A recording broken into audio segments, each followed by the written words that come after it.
What you wanna know? What's going on, people? Myke C-Town here with another episode of What Do You Want to Know? Where you ask your questions. If I like your questions, I answer your questions on camera. Real quick, I have a new email address for everyone to send their What Do You Want to Know questions to. That email address is ctownwdywk@gmail.com. So please send all questions there. That'll make things a lot easier for me to prioritize and pick questions from. But yeah, let's jump into the first question. Victor Vaughn asks, Myke, I just wanted to ask, what jobs did you have as a teenager? And also, I have also realized on the DHH segments that when the rest of the guys make references to athletes that you were not familiar with them. So my question to this is, what is it about sports that you do not like? You only get one question, Victor. Don't be so greedy.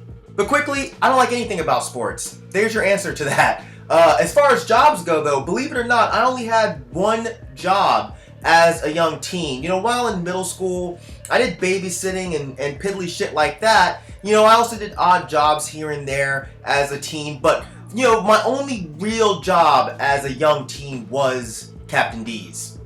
You know, I worked there for a few months. Like a lot of parents, my mom kind of wanted me to get that work experience, actually having to work for a real boss. I can't remember what the hell made us choose Captain D's of all places. It's not like we ate there very often, but you know, maybe they had a help wanted sign, or maybe it was the fact that it was walking distance from my house. I don't know, but I started there and they put me in the back cooking the fish. It was me and this portly black gentleman whose name I can't remember, but we'll just call him Damon for the sake of this video. And also working at Captain D's was this skinny douchey white guy who was the manager. And I don't remember his name either, so we'll just have to call him Mark. And there was this really cute girl who worked up front. I really don't remember her name either, so we'll call her Exotica. Yeah.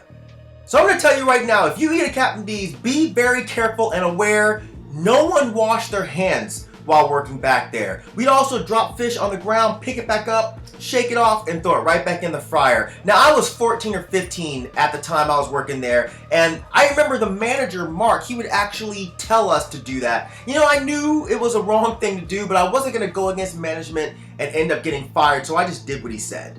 But it was working there that I also learned just how ghetto motherfuckers could be. Like, we had this thing called cracklins. And cracklins are those pieces of fried flour that kind of fall off the fish while it's cooking. It goes kind of like in a bed under the fish when it's served. Well, we couldn't actually charge for cracklins. So here's what these cheap bastards would do. They would come in through the drive-thru and they would order cracklins and water. We couldn't charge for cracklins and we didn't charge for water. So basically what these assholes got was a free snack. And why eat cracklins, you might ask? Well, I guess, you know, every once in a while you get a small piece or two of fish within those cracklins, so I guess it's worth the shot. I also got numerous burns while working there. Some of them I still have scars from, believe it or not, because we didn't use gloves or anything while working in the back. You know, of course not. But the gross thing is they were grease burns. So what would happen is the hot grease would pop onto your skin and it would immediately form this bubble, which you'd have to pop in order to get the hot grease out. It was fucking disgusting. The other thing that started to drive me nuts was the behavior of Mark, the manager, when it came to Exotica. Now, I'll say she was really hot, and of course, every time she'd walk in the back, we'd all check her out, but I was actually the only one that she would actually talk to and have a conversation with, because I guess I was the only one that wasn't being a douchebag towards her. But when she'd leave the room, Mark would always say the same thing. Hey man, would you fuck her? The first couple times I'm like, what the fuck, man? Like, that's not cool, dude, shut up. And you know, you guys think I'm bad now, but you have no idea. I was super PC back then, and it took everything in me not to be like, hey man, she's a woman, and you need to respect her mind and views more than her body. You know what I'm saying? And instead of commenting on her physical appearance, how about you try to get to know her and understand her life goals and dreams, and then start trying to figure out how you as a man, how you can assist her in helping those dreams come to fruition. But instead, I just say, come on man, just stop and keep cooking fish with my pissy, unwashed hands. But whenever I kind of refused to answer the question, he'd just keep asking me the same thing. Come on, man, would you fucker? Hey, man, would you fucker? Come on, man, would you fucker? So I learned from Damon that the only acceptable answer for Mark would be to say, yes, would you? So I started doing that, but Mark would always respond the same way. Nah, man, but I'd let her suck my dick. So that's how things would go every single day. Hey, man, would you fuck her? Yeah, man, would you? Nah, but I'd let her suck my dick. God, that guy was such a fucking douchebag. Well, after a few months of putting up with the gross comments, the burns, the constant standing up, plus the fact that this was around the age where I started to go vegetarian, my mom let me quit. So I walked out of there, never looked back, and I never ate there again after that. But every time I see a Captain D's, I reminisce about my wonderful time working there. Damon, the portly lazy bastard who didn't do shit. Mark, the fucking dickhead douchebag. Hey man, would you fuck her? And Exotica. I do miss Exotica. The next question comes from the email box. First non-musical question that came to mind. Have you ever seen a ghost or a UFO? If you actually answer the question, can you please use my Facebook name, Hans Bond? P.S. Your videos rule. While I do believe in UFOs, have I seen one? I have not.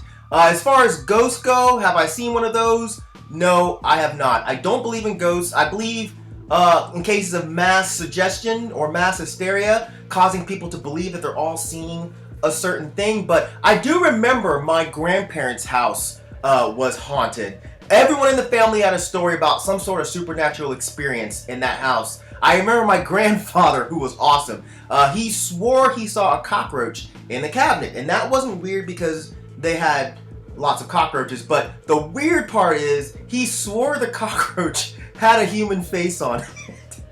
When the family asked him what he did with it, he said, "What do you think I did with it? I killed it." Of course, what else would you do with a cockroach that has a human face on it that's walking around looking at you? You just kill that shit, throw it in the trash, keep moving on with your day. One of my uncles also swore that he fell asleep in the den and woke up in the living room on the couch. And you know, of course, sleepwalking, that couldn't be a thing. It had to be a ghost.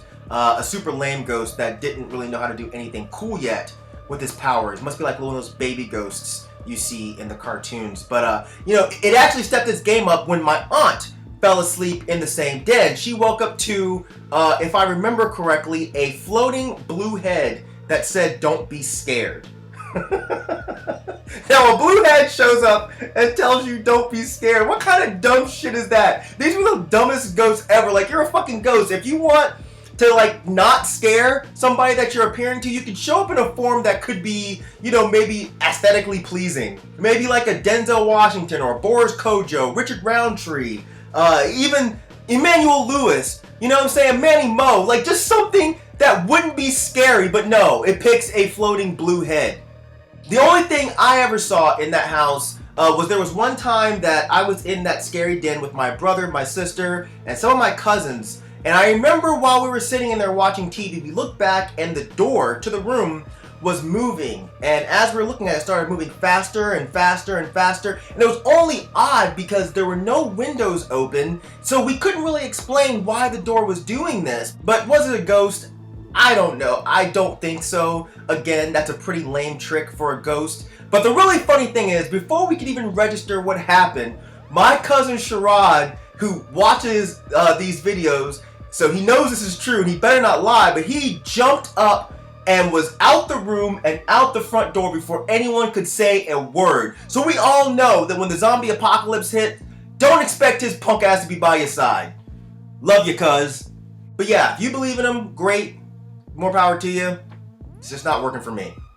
So that's it for this edition of What Do You Want to Know? Like I said, make sure you send all those questions to the email address I gave you before. That's ctownwdywk@gmail.com. And let me know, do you believe in ghosts? Do you believe in UFOs? What was your first job? Was it awesome? Hey man, would you fuck her? As usual, thank you for living, thank you for loving, thank you for being you. And I'll see you guys next time. Alright? Peace, bitches.